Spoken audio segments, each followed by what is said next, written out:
बहुत समय पहले की बात है। सरस्वती नदी के किनारे एक सुंदर नगरी थी जिसका नाम था भद्रावती।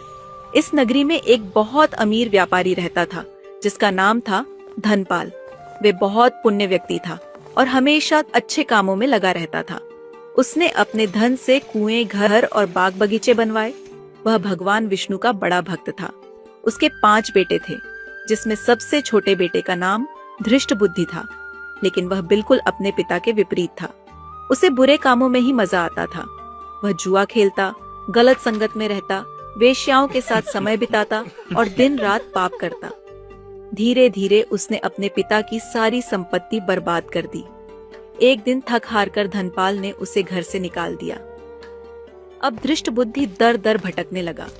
उसके पास खाने को कुछ नहीं था, पहनने को कपड़े नहीं थे।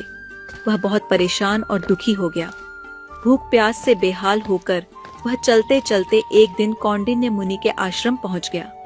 आश्रम में जाकर वह मुनि के सामने हाथ जोड़कर खड़ा हो गया और रोते हुए बोला, हे ब्राह्मण, कृपया करें, मैंने अपने जीवन में बहुत पाप किए हैं जिन पर मुझे बहुत पछतावा हो रहा है। कृपया मुझे ऐसा उपाय बताइए जिससे मैं अपने सारे पापों से मुक्त हो सकूं। कौंडिन्य मुनि ने कहा, वत्स, वैशाख महीने के शुक्ल पक्ष की एकादशी को मोहिनी एकादशी कहा जाता है।